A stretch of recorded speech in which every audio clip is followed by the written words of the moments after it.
Magandang araw sa inyong lahat. Ang kwentong ibabahagi ko sa inyo ngayon ay tungkol sa mag-asawang si Leia at Daniel at sa sanggol na napulot nila sa kagubatan. Mayaman ang pamilya ni Leia. Sa kanya kasi pinamana ng mga yumaong magulang niya ang lahat ng mga ari-arian ng mga ito. Nasa isang luma at malaking mansyon sila nakatira ng asawa niya si Daniel. Nakilala nila ang isa't isa sa probinsya kung saan madalas magbakasyon si Leia noong siya ay bata pa. Ngunit sa kabila ng karangyaan ay may isa pang kulang sa buhay ng mag-asawa. 2 taon na kasi sila nagsasama pero hanggang ngayon ay hindi pa sila nabibiyayaan ng anak. Kaya upang mabawasan ng lungkot ay nag-alagan lamang sila ng pusa. Sa bahay pala nila ay may 2 kasambahay, si Aling Loleng at Mia. Matagal ng kasambahay si Aling Loleng sa mansyon nila, simula pa noong nabubuhay pa ang mga magulang ni Leia. Si Mia naman ay hindi pa nag-iisang taon. Parang pamilya na rin ang turing nila sa mga ito. Oh, asawa ko. Bakit tila malungkot ka na naman? Kailan kaya tayo magkakaanak, Daniel? Ginawa na naman natin ang lahat pero bakit hanggang ngayon tila hindi pa rin naririnig ang mga dasal natin? Huwag kang magsalita ng ganyan. Huwag kang mag-alala. Balang araw ay papakinggan niya rin tayo. Dala ng lungkot at depresyon, hindi na lumalabas si Leia ng kanyang silid. Hindi mapigilan ni Daniel na hindi mag-alala para sa kanyang asawa. Kaya naman, nakaisip ng isang bagay si Daniel para kahit papano ay malibang ang asawa niya. Iyon ay ang magbakasyon sila sa probinsyang pinagmulan niya. Nagpaalam muna ang mag-asawa sa 2 kasambahay at pinagkatiwala sa mga ito pansamantala ang bahay habang wala pa sila. Makalipas ang halos kalahating araw na biyahe, ay nakarating na rin sila sa tutuluyan nilang bahay.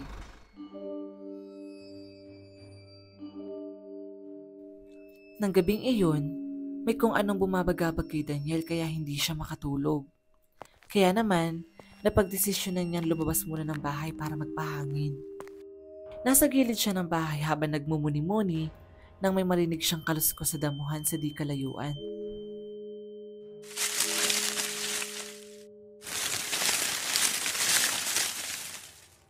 Pinagsawalang bahala niya na lamang ito at pumasok na muli sa loob. Kinabukasan, namasyal sina Leia at Daniel sa kagubatan. Nasa gitna sila ng paglalakad nang may makasalubong silang babae. Nakatungo itong naglalakad na parang balisa. Hindi na lamang nila ito pinansin at nagpatuloy sila sa paglalakad. Ilang sandali pa ay may nakasalubong naman silang isang bata. Dayo ho ba kayo dito? Oo, mamamasyal sana kami ng asawa ko dyan sa may gulod. Naku, mag-iingat ho kayo dahil madami pong gumagalang laman lupa doon. Natakot si Leia sa sinabi ng bata. Kaya naman, napagdesisyonan nilang umuwi na lamang. Nasa gitna sila ng paglalakad pa uwi nang bigla silang may marinig na iyak. Hindi sila pwedeng magkamali. Nagmumula sa isang sanggol ang iyak na iyon. Agad namang sinundan ni Leia ang tunog na yun. Wala na siyang pakialam kung napalayo na ba siya kay Daniel. Basta ang nasa isip nilang ng mga sandaling iyon ay hanapin ang umiiyak na sanggol. At hindi pa man nakakalayo ay nakita na nga ni Leia ang isang sanggol na nakabalot sa maduming tela. Awang-awa siya dito kaya naman agad niya itong kinandong. Ngunit pinigilan siya ng asawa. Ibaba mo yan. Bakit? Hindi ka ba naaawa sa sanggol na to? Sigurado ka bang sanggol nga yan? Paano kung lamang lupa pala yan? Kilabutan ka nga sa mga sinasabi mo. Baka naman anak to ng babaeng nakasalubong natin kanina. Tapos nilagay na lang dito. Kasi hindi niya kayang buhayin. Nagtalo pa ang dalawa ng mga oras na yon. Matagal ko na pinagdarasal na magkaanak. Kaya hindi ko hahayaang palagpasin ang pagkakataong ito, Daniel. Wala nang nagawa si Daniel na lumuhod si Leia at umiyak sa harapan niya. Hindi na nagpaabot ng gabi pa ang mag-asawa. Nag-impake na agad sila para umuwi sa kanilang mansyon. Nang papaalis na sila para umuwi ng mansyon, ay nakita pa ni Leia ang babaeng nakasilip sa likod ng isang puno. Ito yung babaeng nakasalubong nila kanina lang. Wala kang dapat ipag-alala. Aalagaan ko ng maayos ang bata. Sambit pa ni Leia sa utak at tuluyan na nga silang umalis ng asawa niya.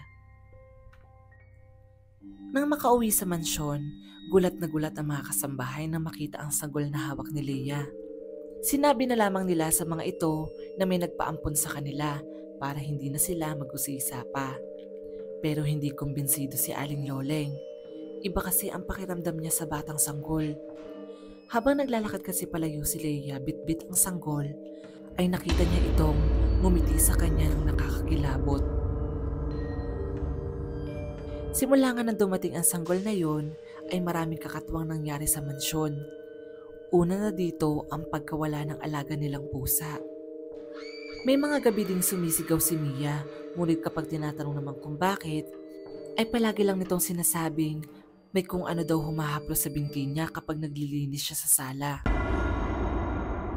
Hanggang sa isang gabi, habang nagliligpit si Mia sa silid kainan, ay nakarinig ito ng ingay na nagmula sa ilalim ng lamesa. At nang silipin niya ito, isang nanlilisik na mga mata ang nakita niya.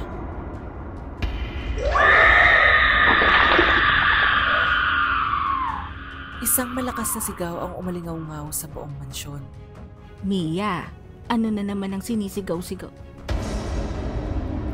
Duguan at wala ng buhay si Mia nang maabutan ito ng matandang katulong. Wala silang kibuan ng mga sumunod na araw. Lahat sila ay nanlulumo maliban kay Leia na walang ibang inatupag kundi ang batang napulot niya. Kinausap ni Aling Loleng si Daniel tungkol sa bata. Sinabi niya ditong iba daw talaga ang kutob niya sa sanggol ni Leia. Isa daw itong tiyanak. Ang tiyanak daw ay isang laman lupang nagmula sa namatay na sanggol na hindi nabinyagan. Nagbabalat kayo daw ang mga ito bilang sanggol sa mga bibiktimahin nito. Pagkatapos ay isa-isa nitong papaslangin ng mga ito. Ano ang pinag-uusapan ninyo? Wala. Tinatanong lang ako ni Aling Loleng kung anong uulamin natin mamaya. Yun na ang huling beses na nakita si Aling Loleng sa mansyon.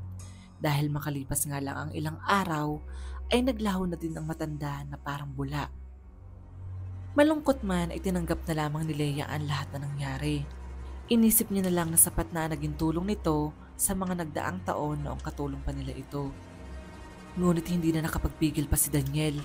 Kinumprontan niya na ang asawa niya. Hindi ka ba nakakaramdam, Leia?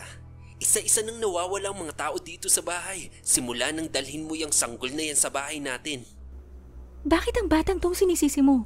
Sadyang walang utang na loob ang matandang yun, kaya umalis nang hindi man lang nagpapaalam. Hindi tao yan, Leia. Halimaw ang batang yan. Makalipas pa nga ang ilang sandali, biglang nagpalit ng anyo ang bata. Bigla itong naging isang tiyanak. Napasigaw si Leia sa nakita niya kaya nabitawan niya ito. Isang nakakakilabot na nilalang ang nakita nila. Maitim ang magaspang nitong balat. Matulis ang mga tenga at ngipin. At naglalakihan din ang mga namumula nitong mga mata. Isang tiyanak ang sanggol na tinuring niyang anak. Animoy isang gagamba itong gumapanggapang sa mga sulok ng bahay. Napako naman si Leia sa kinatatayuan niya na agad namang napansin ni Daniel kaya nilapitan niya ito. Umalis ka na, Leia. Ako nang bahala rito. Hindi ako aalis nang hindi ka kasama. Mas mahihirapan tayong patayin ng impacto ko. Daniel! Leia, umalis ka na. Iwan mo na ako. Patawarin mo ko, Daniel. Kasalanan kong lahat ng ito. Ako ang nagdala ng salot sa buhay natin. Wala kang kasalanan, Leia. Ako ang nagdala ng salot.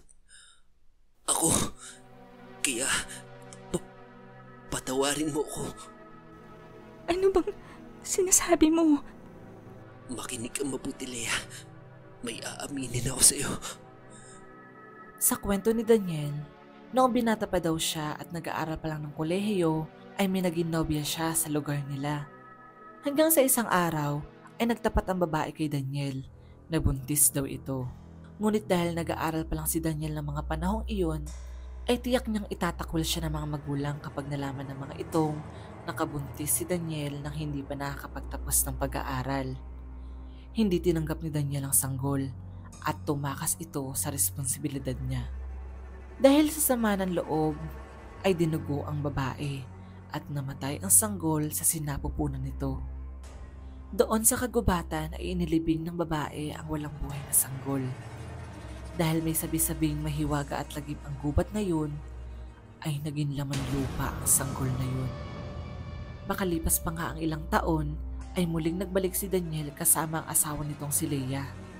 At doon na nga nila natagpuan ang sanggol na kasama na nila sa mansyon nila ngayon. Marahil ay alam ng babae na naging tiyanak ang anak namin. Kaya hinayaan niyang dalhin natin ito sa buhay natin para makapaghiganti.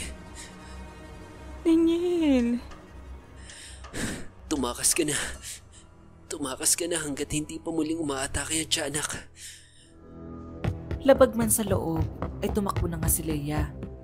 Walang lingon-lingon tinahak niya palabas ang mansyon. Hindi niya mapigilang hindi umiyak dahil sa naiwang asawa. Muli ngang umatake ang tiyanak kay Daniel. Tuluyan na nitong pinaslang ang lalaki.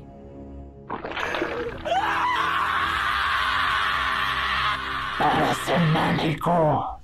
Muli itong gumapang sa sahig upang habulin ang kanyang huling bibiktimahin. Sa kabilang banda naman ay tuluyan na ngang nakalabas ng mansyon si Leia.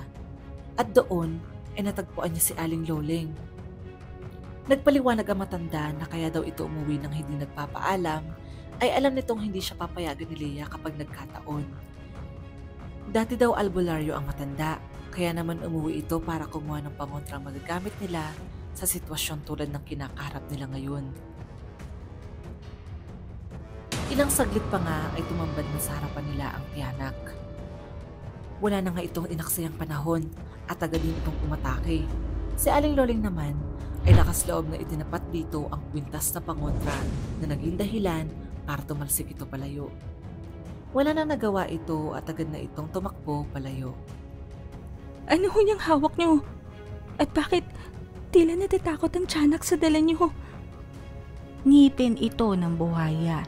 Isa ito sa mga mabisang pangontra at panlaban sa mga impakto at laman lupang katulad ng tiyanak.